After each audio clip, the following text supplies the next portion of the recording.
Hey guys, it's Andy, and in today's episode of 5 Minutes About IELTS, it gets so boring shooting the video inside. Let me show you something. Welcome again to my rooftop! So, can you guess today's topic from the clothes that I'm wearing? This is my training clothes, which I wear specifically for doing fitness exercises. And yes, you guessed it, today's video is all about health and fitness!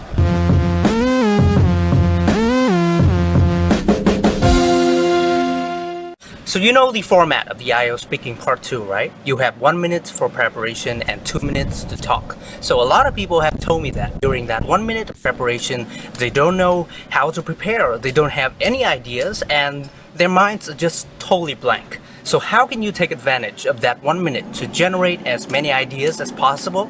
So here comes the strategy. I call it PPF.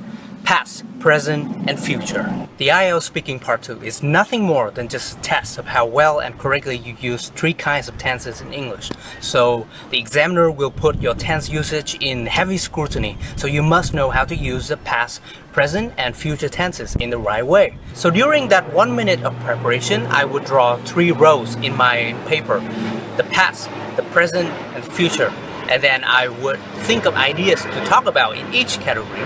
So the question today is talk about one activity that you often do to improve your health or fitness. For the present category, I'm going to note down on my papers some ideas as to what the activities are, who I often do those kind of activities with, and how often I practice them, and where, etc. And for the past category, I'm going to tell some background story as to why I started doing those kind of activities, why I came to know them, who introduced me to those activities, and the difficulties and challenges I faced at first.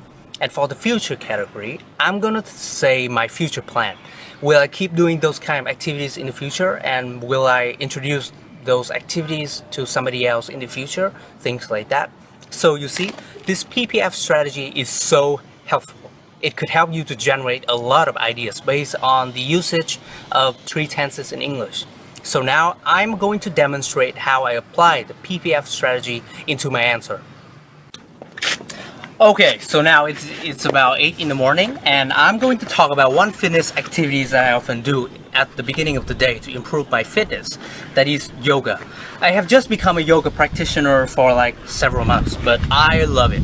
Yoga has become, an indispensable part of my morning ritual. I came to yoga one day when my body was not feeling good. I still remember that in the past. I had to, suffer from a lot of bodily discomforts. Like when I sat in front of my computers for too long, I would, get severe headaches and, intense back pain. But I think the main reason for this is that nowadays we are leading unhealthy, sedentary lifestyle in which we do little or even no physical activities.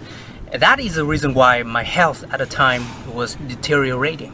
So when I recognized that, I decided to join a yoga club to enhance my health, get in shape, and also to be more positive.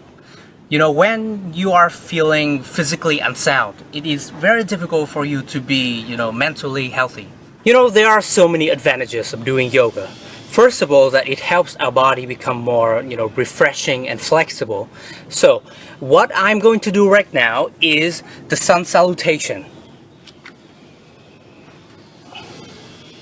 The sun salutations are a sequence of 12 powerful yoga poses with profound health benefits. The wide range of yoga postures will stretch out every part of your body and make them more flexible. My back pain and episodes of headache were gone because of that.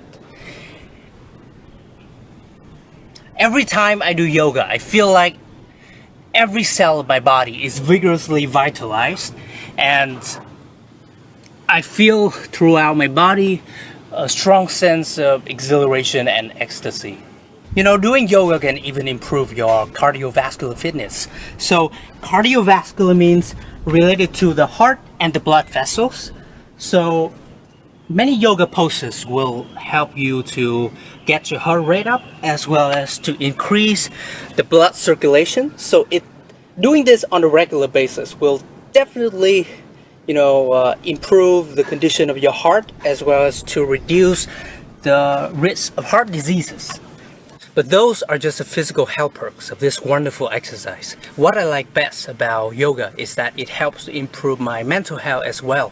When I do yoga, my mind will go into deep relaxation, and then I feel my body, my mind, my spirit are all in sync. I will feel deeply and intimately connected to my inner self, and I will go into a deep place within where I can sense peace, serenity, and bliss. You know, today we are living in a world of constant restlessness and agitation. Everybody is always worried or irritated about something else.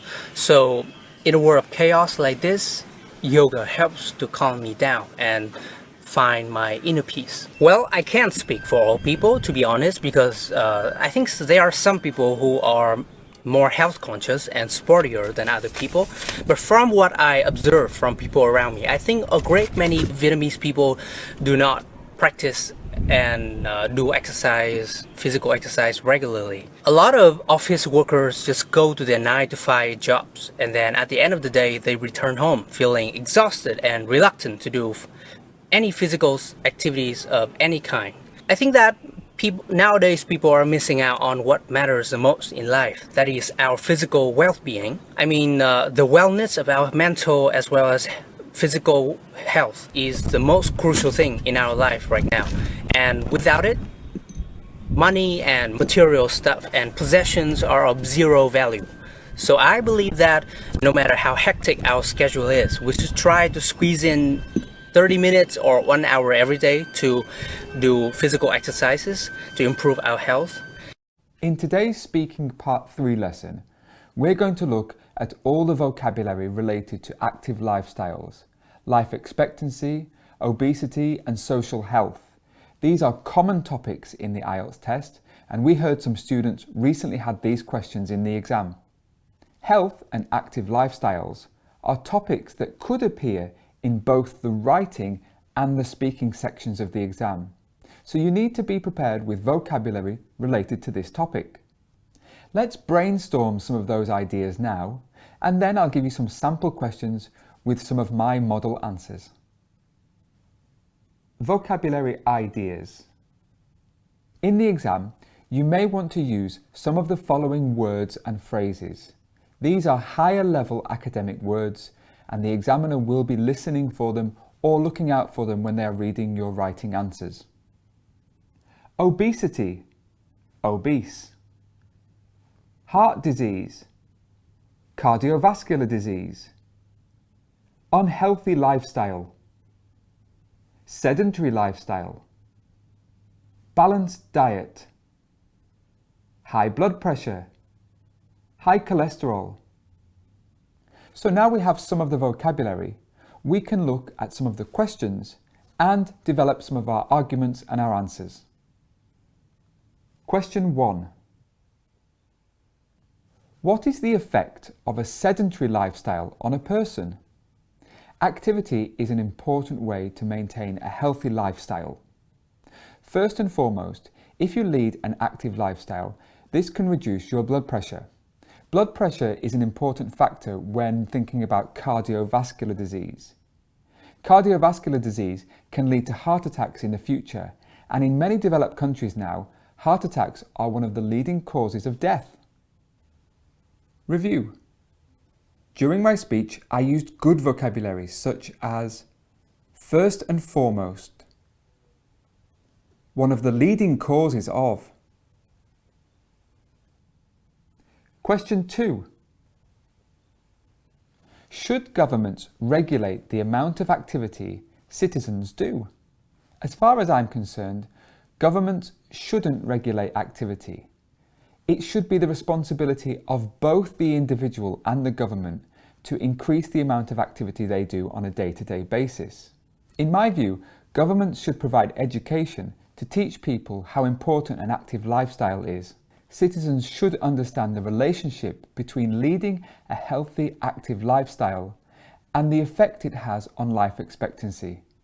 The more activity we do, the longer we'll live. Review.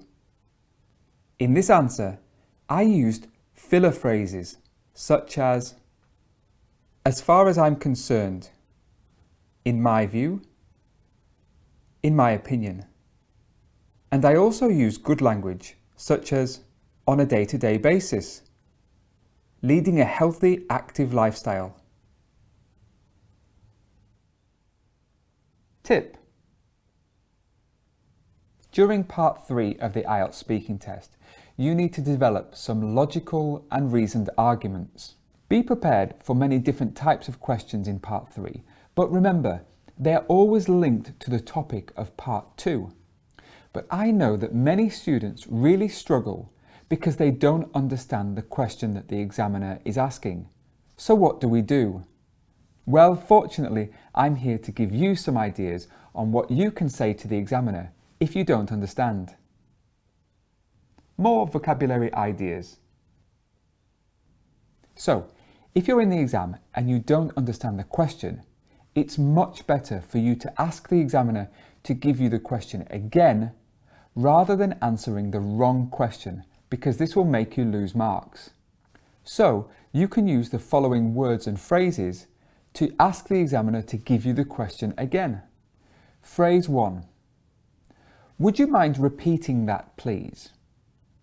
Would you mind repeating that, please? Let's practice that. Repeat after me. Would you mind repeating that, please? Now, the phrase, would you mind repeating that, please, is if you didn't hear the question properly. But what happens if you don't understand the question? Well, you can use this phrase. Would you be able to rephrase that, please? Would you be able to rephrase that, please?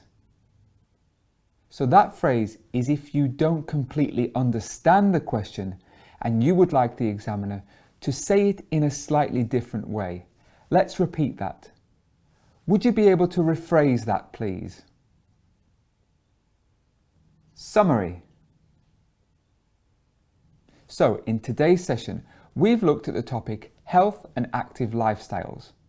I've also given you some useful phrases that will help you in the exam if you get stuck. Maybe you didn't hear the question, or maybe you want the examiner to ask the question again. Remember, the examiner is only human. They don't want you to fail, but they also don't want you to answer the wrong question.